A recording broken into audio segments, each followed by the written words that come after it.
Hello and welcome. I'm Thomas Porteous and you're watching the World Report on NewsX World. Let's take a look at some of the top headlines of the hour.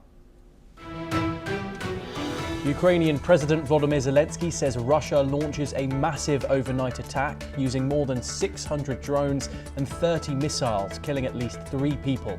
Ukraine reports emergency power outages as Poland scrambles jets in response to the strikes.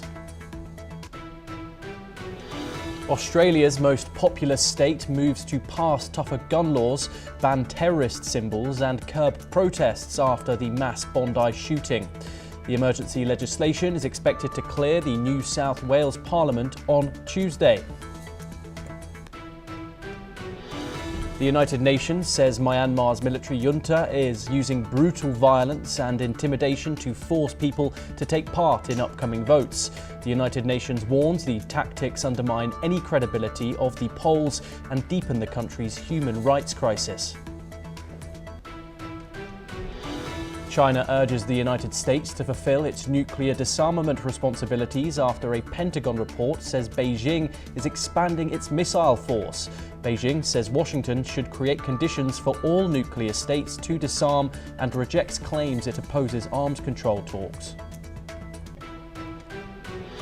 5 Pakistani police officers are killed after their van is hit by a bomb and gunfire in the country's northwest, police have said. Authorities say the attack involves explosives followed by shooting, with no claim of responsibility so far.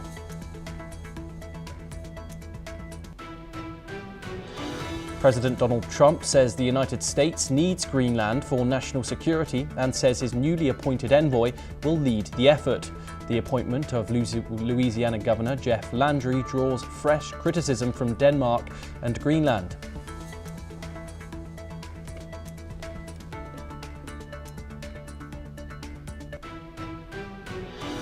Syrian government forces and the Kurdish-led SDF agreed to stop fighting in the northern city of Aleppo after deadly clashes.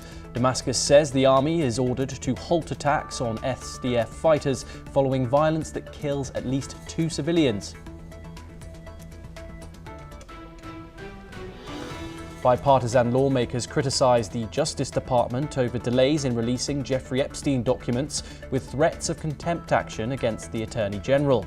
Former President Bill Clinton calls for the immediate release of any files involving him as pressure on the DOJ intensifies.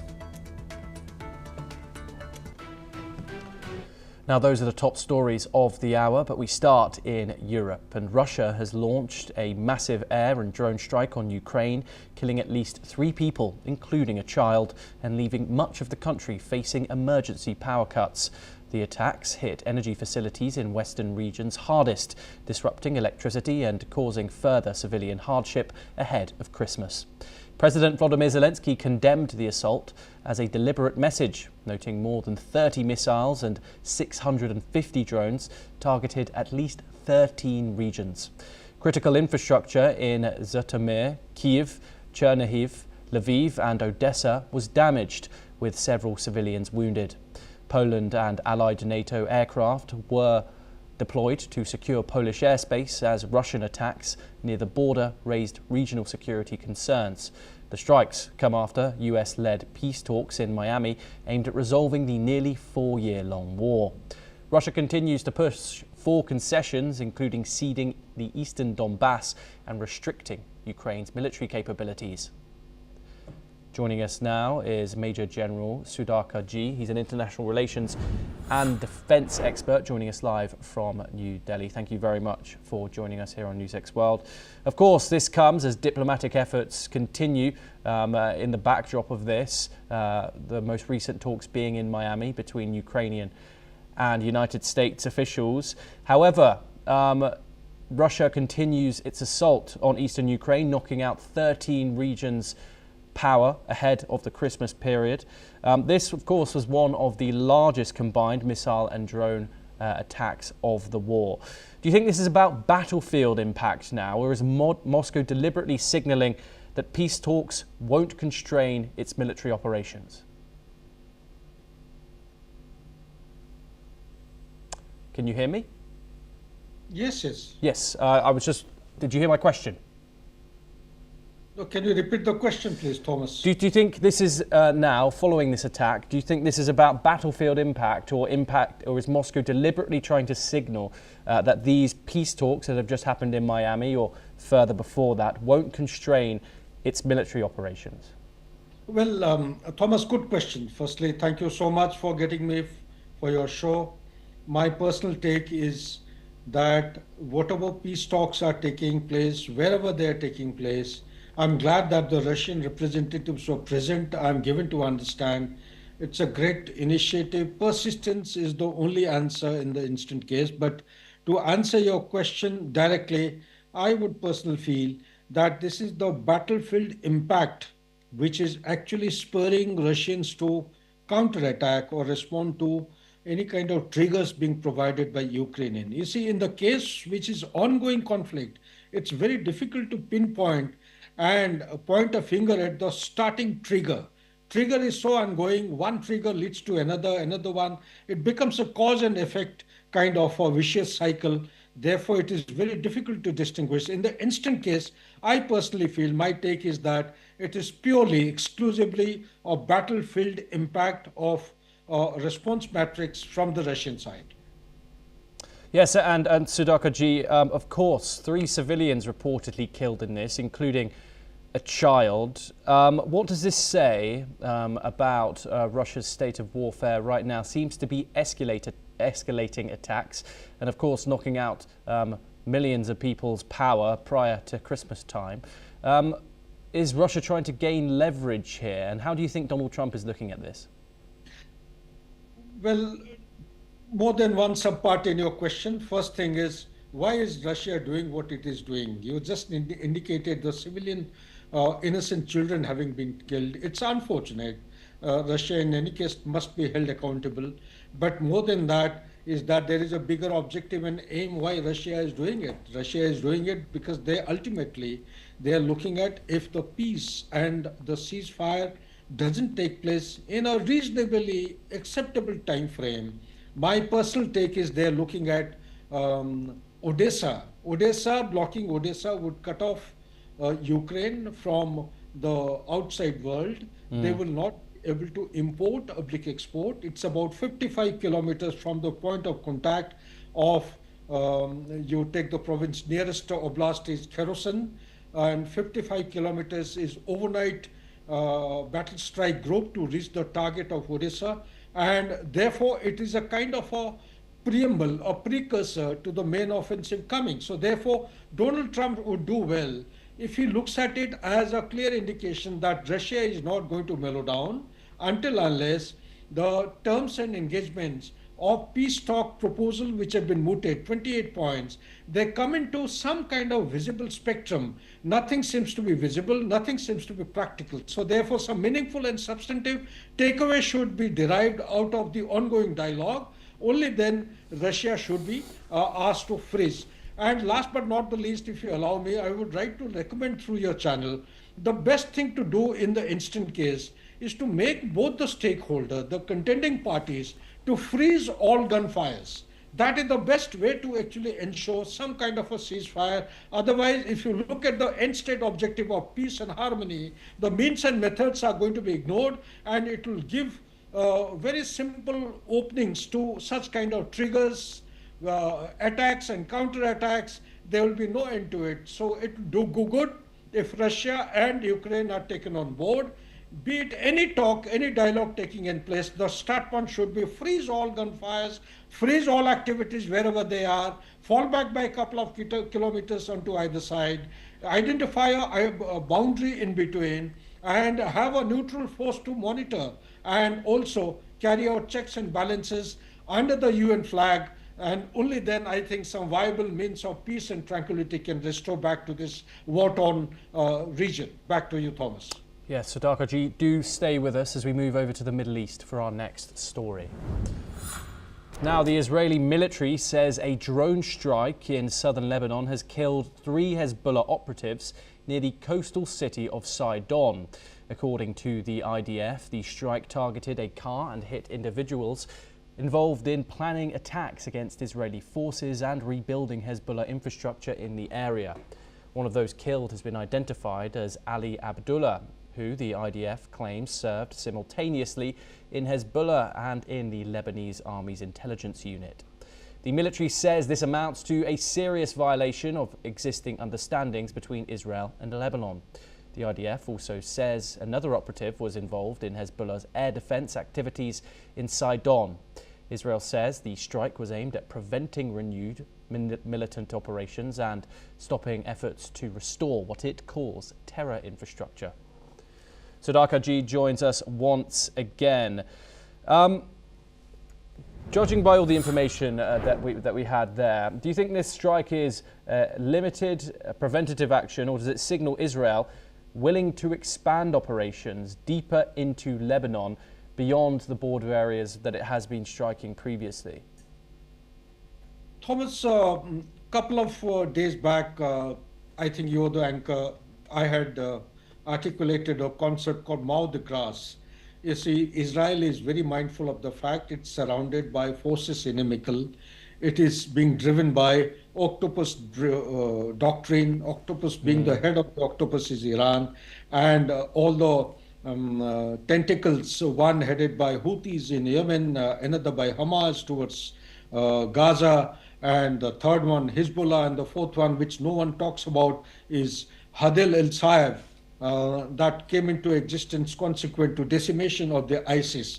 You see, the fact of the matter is, Israel follows a concept of mowing the grass. That means every 3 to 6 months' time, it will keep revisiting all the tentacles simply to dampen them, weaken them, and also break their backbone as much as possible so that they don't revive or bounce back with their full military might. That is the basic concept which is driving the Israeli operation. Whether it will last for 1 day or 2 days, very difficult to predict. My take and assessment is this is likely to hit the hinterland and go on for quite some time, and including the depth areas will be the targets of Israeli Defense Force. Back to you, Thomas. Major General Sudhakar, as always, it is a pleasure talking to you here on the channel. Thank you very much for joining us.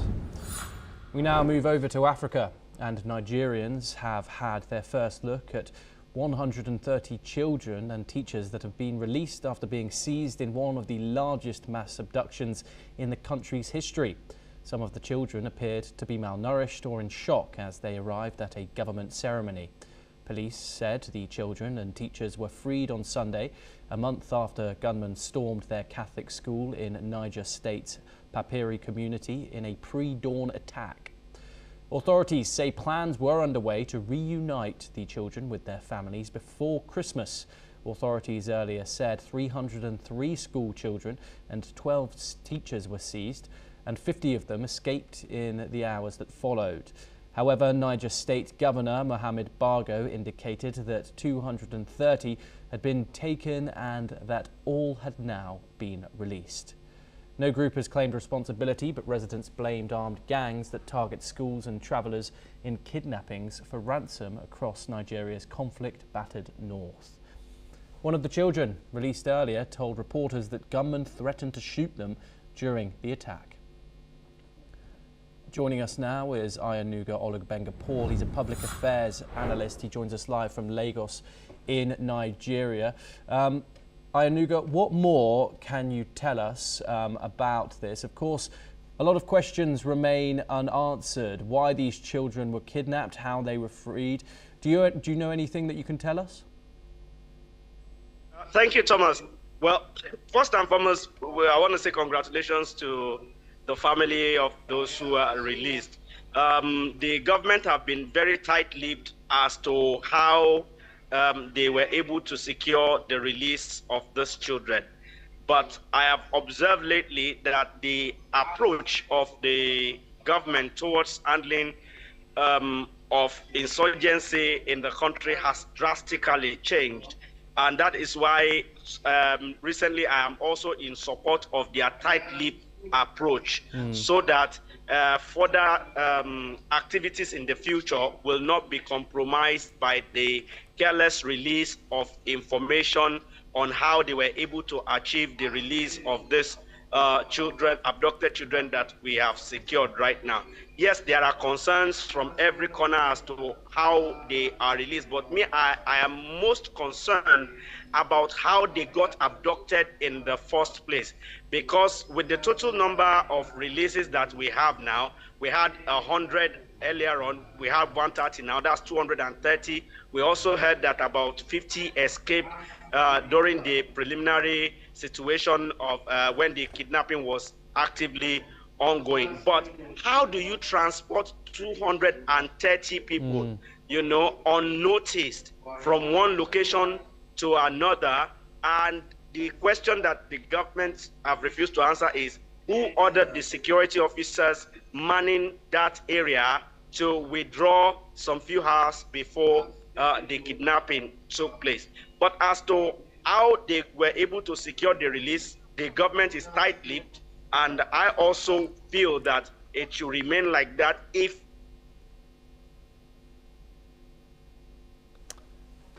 Yes, Nugo, apologies that we seem to have lost your audio there, but thank you very much for joining us. It's always a pleasure to talk to you on these matters. Of course, we'll bring you more information when we have more on that ongoing situation. We move on now, and AI actress Tilly Norwood has quickly become one of the most talked about names in global entertainment. But she's not a real person. She's fully digital, created by the UK-based production studio Particle 6 through its artificial intelligence division. Jouaiyya, her sudden rise has sparked new conversations across Hollywood about the future of acting, creativity and job security. Tilly Norwood is designed as a hyper-real AI character who can appear in videos, photos, promotional material and social media content. She made her public debut in July of 2025 with a short comedy sketch titled AI Commissioner. Even before this, her Instagram account gained thousands of followers for posting AI-generated portraits, fake behind-the-scenes images, and film-style stills. Tilly's arrival comes at a tense time where many actors and unions, including SAG-AFTRA, fear that AI performers could threaten real jobs. They argue that synthetic actors are trained on data inspired by human performers who are not properly credited, protected, or paid. There are also ethical worries. Critics say AI-generated women may reinforce unrealistic beauty standards and controlled versions of femininity since they have no personal history or agency. Creator of Tilly, Van der Welden, has responded to the backlash by saying that Tilly is not meant to replace real actors, but to offer filmmakers new creative tools. She believes audiences care more about strong stories than whether the performer is human or digital. We move on now, and the Federal Communications Commission announced on Monday it will ban new foreign-made drones in the United States, including popular Chinese brands like Digi and Autel. The move comes after a national security review required by Congress, which found drones and critical components from foreign countries that could pose unacceptable risks to Americans. The FCC said exemptions may be granted if the Pentagon or Department of Homeland Security determines certain drones are safe. Officials cited upcoming events like the 2026 World Cup and the 2028 Los Angeles Olympics as the reasons to address potential threats from criminals, terrorists, or hostile actors.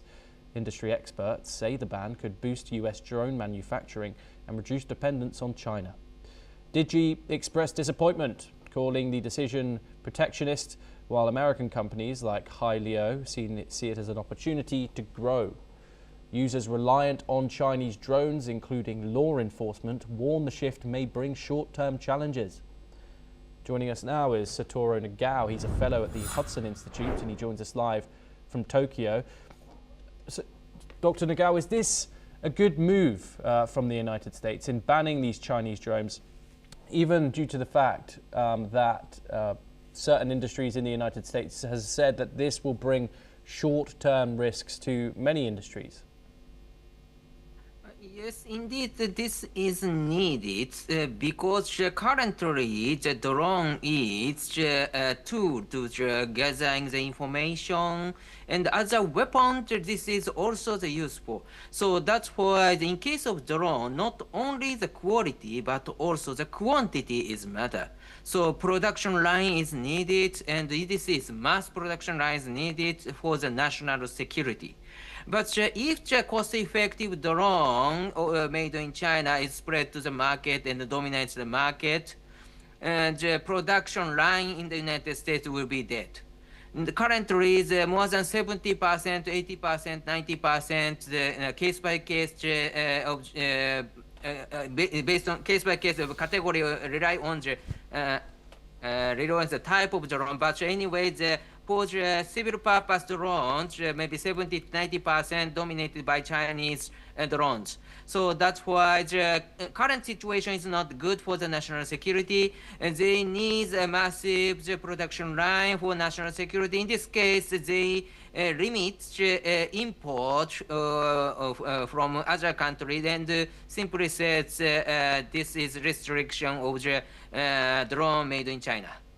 Dr. Nagao, it's always a pleasure to talk to you. Thank you very much for joining us here and bringing your insight. Now, up next, in an exclusive interview, my colleague Megha Sharma, Senior Executive Editor of NewsX World, had the opportunity to speak with Nobel laureate Professor Jack Szostak. Mr. Szostak participated in a panel discussion organised by Ashoka University. Professor Szostak, who was awarded the Nobel Prize in Physiology or Medicine in 2009, is best known for his work on how chromosomes are protected by telomeres. Let's take a look. Hi, I'm Megha, and you're watching NewsX. With me is a very special guest. His name is Dr. Jack Szostak. He's a professor of chemistry at University of Chicago, and he is very well known across the globe for the 100th Nobel Prize that he won in medicine or physiology for the discovery of how chromosomes are protected by telomeres. Thank you very much, Professor, for joining me and speaking to us. Thank you for having me here. You've not come to India for the first time. You have been visiting here very often in the past as well. How has your experience been? Well, I love coming to India. It's a huge and interesting country, so it's really interesting to always, see new parts of the country and learn a little bit more of the history and culture. This time around, you've come over here for a panel discussion that has been organized by Ashoka University. Could you tell us more about what is the subject that you would be talking about? About the panel discussion. So this is mostly about the state of science and technology support globally. So both India and how that compares and contrasts to science funding in other countries. Absolutely. The coveted Nobel Prize that you are renowned for across the globe. If you could tell us more about the research that you conducted in 2009 and how long did it take for you, and a little bit about what transformation it has brought in the world of biology and chemistry. Yeah, so the work that led to the Nobel Prize was a collaboration with other scientists, Liz Blackburn and Carol Greider. Actually, my role in it was mostly in the 1980s, so it took quite a while for the work to develop and be recognized. What we discovered was something about the ends of chromosomes, which are very long DNA molecules, and those ends have special roles to play, and it turns out that it's an important part of both aging and cancer. So it's helped us to understand some of the things that contribute to both aging and cancer. Also, have you had a chance to interact with students here in India, and students particularly studying medicine? Yes, I have on many visits, so both at Ashoka University and at many other places where I've given talks. So it's always fun to talk to students and hear their questions about science today. You're also a professor of chemistry. You're teaching in the United States of America. Could you tell us more about the kind of role, also your interactions, and what is the? Have you written any more research papers? What is the current work that you're doing? Yeah, so I have a very active lab at the University of Chicago. Our work is focused on how life got started on the early Earth. So it's a problem of how the chemistry of our planet when it was young led to the emergence of biology. So that breaks down into many, many very fascinating questions. So yeah, it keeps me and my students really excited all the time. What is the one message that you would want to give, particularly for those who continue to strive, yes, for the Nobel Prize, but that's not the end game. That is something that is a bonus to the kind of perseverance, time, energy that you deploy when completing your research. Yeah, I would say, it's a mistake to go after any kind of prize, because what really should be driving scientists is their curiosity about how the world works, trying to solve sometimes specific problems, and just increase our understanding of the world. And if you just follow your curiosity, then if you're lucky, that can also lead to things like the Nobel Prize. Yeah. In the coming future, any possibility of making more trips to India, and particularly if you have gotten the opportunity to sightsee, go to touristic spots across our country? Yeah, I will definitely be coming back. And in fact, I recently agreed to give something called the TNQ lectures. It's a very prominent lecture series that takes place in several different cities. So I'll be doing that in, I think, 2028. But I usually come back once or twice a year. That's fantastic. Thank you very much, Professor Shostak, for joining us, speaking to us on NewsX, and a grand, warm welcome for you here in India once again. Thank you very much. It's nice talking with you. Thank you. Well, that's all that we have time for this hour. Keep watching NewsX World for more international updates. Thank you.